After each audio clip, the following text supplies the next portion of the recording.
ఈరోజు నేను ఒక మంచి ఫుడ్ రెసిపీతో వచ్చేసాను. అదే టొమాటో నిల్వ పచ్చడి అనమాట. బయట షాప్స్‌లో కన్నా టేస్టీగా ఉండే ఈ టొమాటో నిల్వ పచ్చడి ఎలా చేయాలో చూపిస్తాను. సింపుల్‌గా ఇంట్లో ఉన్న వస్తువులతోనే చేసుకోవచ్చు. సో, దీనికి కేజీ టమాటోస్ తీసుకుంటున్నాను. సో, కేజీ టమాటోస్ తీసుకున్న మీరు ఎన్ని కేజీలు తీసుకుంటున్నారో దాన్ని బట్టి మనం ఈ కొలతలు చూసుకోండి. సో, ఈ టమాటోస్‌ని కడిగి, తుడిచి వాటర్ ఏం లేకుండా ఉన్న బౌల్‌లో అంటే తడి ఏం లేకుండా ఉన్న బౌల్‌లోకి ట్రాన్స్‌ఫర్ చేసుకొని పెట్టేసుకోండి. తడి ఏమన్నా ఉంటే పచ్చడి కొంచెం తొందరగా పాడయ్యే ఛాన్స్ ఉంటుంది. అందుకని తడి ఏం లేకుండా ఉన్న బౌల్ తీసుకోండి. అలాగే పెద్ద నిమ్మకాయ సైజ్ అంత చింతపండు తెల్లది పిక్కలు లేకుండా ఉన్నది తీసుకోండి. ఒక కుకింగ్ బౌల్‌లోకి ఈ చింతపండు అండ్ టమాటో ట్రాన్స్‌ఫర్ చేసి మీడియం ఆర్ సిమ్ ఫ్లేమ్‌లో కుక్ చేయండి. హై ఫ్లేమ్‌లో కుక్ చేస్తే టమాటో అన్నది మాడిపోవచ్చు, అడుగంటచ్చు. అందుకని సిమ్ ఆర్ మీడియం ఫ్లేమ్‌లో కుక్ చేస్తే టమాటో సాఫ్ట్‌గా, నీట్‌గా కుక్ అవుతుంది. సో, ఈ టైంలో మనం ఒక స్పూన్ మెంతులు డ్రై రోస్ట్ చేసుకుందాం. సో, ఒక కేజీ టమాటోస్‌కి ఒక స్పూన్ మెంతులు, 2 స్పూన్స్ ఆవాలు ఆర్ 1 ½ స్పూన్ ఆవాలనమాట. సో, మనం మధ్యలో ఇలా టమాటోస్‌ని చెక్ చేసుకుంటూ మధ్యలో కలుపుతూ ఉండాలి. అండ్ ఇలా డ్రై రోస్ట్ అయిపోయిన ఈ మెంతులు పక్కకు పెట్టేసుకున్న తర్వాత 1 ½ to 2 స్పూన్స్ ఆఫ్ ఆవాల్ని తీసుకొని దీన్ని కూడా డ్రై రోస్ట్ చేసుకొని ఒక మిక్సీ జార్‌లోకి తీసుకొని మనం పౌడర్ అన్నది చాలా మెత్తగా పట్టుకోవాలి. సో, ఇలా పక్కన పెట్టుకొని రెడీ చేసుకుందాం. అండ్ టమాటోస్ కూడా మనము మూత పెట్టి ఇప్పటి వరకు కుక్ చేసాం కదా!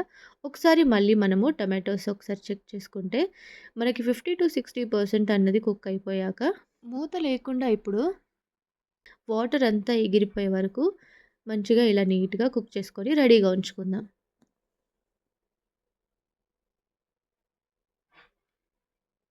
ఇలా మొత్తం అయిపోయాక మనం కొంచెం చల్లారాక మనం మిక్సీ జార్‌లోకి తీసుకుందాం. ఈ టైంలో మనము వెల్లుల్లి కూడా ఏసుకోవచ్చనమాట. అంటే మిక్సీ జార్‌లో వెల్లుల్లి కూడా ఏసుకోవచ్చు. బట్ నాకు ఘాటు ఎక్కువ. మేము మా ఇంట్లో ఘాటు ఎక్కువ తినం కాబట్టి నేను వెల్లుల్లి యాడ్ చేయట్లేదు. మీరు యాడ్ చేయాలనుకుంటే వెల్లుల్లి యాడ్ చేయండి. అండ్ ఆవాలు, మెంతి పొడి ఉంది కదండీ! ఇది కూడా మొత్తం ఏసేసుకోండి. నేను ఉప్పు వచ్చేసి 3 స్పూన్స్ నుంచి 3 ½ స్పూన్స్ వరకు నేను ఏసుకుంటున్నాను. నాకైతే అది సరిపోయింది. మీరు ఒకవేళ ఉప్పు ఎక్కువ తింటే ఉప్పు కొంచెం ఎక్స్‌ట్రానే యాడ్ చేసుకోండి. అండ్ కారం వచ్చేసి 2 స్పూన్స్ యాడ్ చేశాను. పట్టించిన కారం అనమాట మాది. అందుకని 2 స్పూన్స్ నాకు సరిపోయింది. ఒకవేళ మీ కారం కొంచెం కారం తక్కువ ఉంటే కొంచెం ఒక స్పూన్ ఎక్స్‌ట్రా ఏసుకోండి. అండ్ పసుపు పావు టీ స్పూన్ ఏసుకోండి. ఇలా మెత్తగా పేస్ట్ లాగా పెట్టేసుకొని రెడీ చేసుకోండి. వాటర్ ఏం యాడ్ చేయొద్దు. నిల్వ పచ్చడి కాబట్టి ఎక్కడ వాటర్ యాడ్ చేయొద్దు. సో, ఇలా నీట్‌గా స్మూత్‌గా పేస్ట్ చేసుకోండి. అండ్ ఈ టైంలోనే ఉప్పు, కారం కూడా మనం టేస్ట్ చూసుకోవాలి. ఉప్పైనా, కారమైనా తక్కువైతే ఈ టైంలో యాడ్ చేసుకొని మళ్ళీ మిక్సీ కొట్టేసుకోండి. అండ్ కన్సిస్టెన్సీ వచ్చేసి ఇలా స్మూత్‌గా ఉండాలి. ఆయిల్ మనము పావు కప్పు తీసుకుందాము. పల్లి నూనె లేకపోతే నువ్వుల నూనె, పప్పుల నూనె తీసుకుంటే నిల్వ పచ్చడి ఎక్కువ రోజులు ఉంచాలనుకున్న వాళ్ళకి పల్లి కానీ, నువ్వుల నూనె కానీ తీసుకోండి. కొంచెం కాస్ట్ ఎక్కువ లేకపోతే ఆయిల్ మా ఇంట్లో ప్రస్తుతానికి లేదు అనుకుంటే నార్మల్ ఆయిల్ వాడుకోండి. అది తక్కువ రోజులకైతేనే. నార్మల్ ఆయిల్ వాడుకోండి. అండ్ ఈ ఆయిల్ వాడుతున్నారు కాబట్టి మనము ఎంత కావాలో అంత బయట పెట్టుకొని మిగిలింది ఫ్రిడ్జ్‌లో అయినా స్టోర్ చేసుకోవచ్చు. సో, ఈ ఆయిల్‌లో మనము ఒక స్పూన్ ఆవాలు, ఒక స్పూన్ జీలకర్ర, శనగపప్పు, కరివేపాకు వేసి ఫ్రై చేయండి. ఇలా నీట్‌గా ఫ్రై అయ్యాక మన మనం ముందే రెడీ చేసుకొని పెట్టుకున్న ఈ టొమాటో పేస్ట్‌ని ఈ ఆయిల్‌లోకి ట్రాన్స్‌ఫర్ చేసుకుందాం.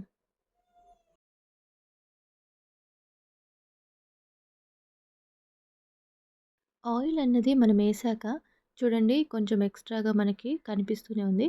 సో, ఇలా ఉండాలనమాట. ఆయిల్ ఏమైనా తక్కువైతే మాత్రం ఈ టైంలో యాడ్ చేసుకోండి. ఎందుకంటే మనం ఆయిల్‌లో ఎలా అయినా మన టొమాటో పేస్ట్‌ని 5-7 మినిట్స్ అయినా ఫ్రై చేయాలి. ఎందుకంటే నిల్వ పచ్చడి కాబట్టి 5-7 మినిట్స్ ఫ్రై చేస్తే ఎక్కువ రోజులు ఉంటుంది. అండ్ ఆల్సో టేస్టీగా కూడా ఉంటుంది. సో, ఆయిల్ అన్నది కొంచెం ఎక్కువనే పడుతుంది. ఇలా మనము 2-3 మినిట్స్‌కి ఒకసారి మంచిగా కలుపుకుంటే ఈ 7 మినిట్స్‌కి మనము స్టవ్ ఆఫ్ చేసేసుకోవచ్చు. చల్లారాక మనం పింగాణీ బౌల్ ఆర్ గ్లాస్ జార్‌లోకి ట్రాన్స్‌ఫర్ చేసుకోవచ్చు.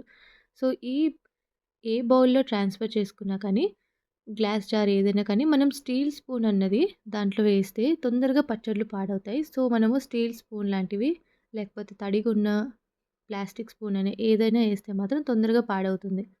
సో, ఇలా పింగాణీ బౌల్ కానీ, గ్లాస్ జార్‌లో కానీ మనం స్టోర్ చేసుకుంటే చాలా ఎక్కువ రోజులు వస్తుందనమాట. సో, ఇలాంటి పింగాణీ బౌల్స్‌లో మనం లైట్‌గా కొంచెమే తీసుకొని రిమైనింగ్ మనం ఫ్రిడ్జ్‌లో అయినా స్టోర్ చేసుకోవచ్చు. సో, నార్మల్ ఆయిల్ వాడిన వాళ్ళైతే ఇలా కొంచెం ఆహ్, నార్మల్‌గా కొంచెం బయటకు తీసుకొని రిమైనింగ్ అంతా మనం ఫ్రిడ్జ్‌లో పెట్టుకుంటే కావాల్సినప్పుడు మనం బయట తీసుకొని వాడుకోవచ్చు. పెద్దల నుంచి పిల్లల వరకు ఇష్టపడే ఈ టమాటో నిల్వ పచ్చడి బయట నుంచి తెచ్చుకున్నా కానీ అంత టేస్టీగా ఉండదు. అంత ఇంట్లో చేసుకున్నది ఎంత బావుంటుంది. ఎంత ఇష్టంగా అంటే అంత ఇష్టంగా కడుపు నిండా తింటారు. సో, ఈ రెసిపీ నచ్చితే లైక్ చేయండి, షేర్ చేయండి, సబ్స్క్రైబ్ చేయండి. Thank you for watching.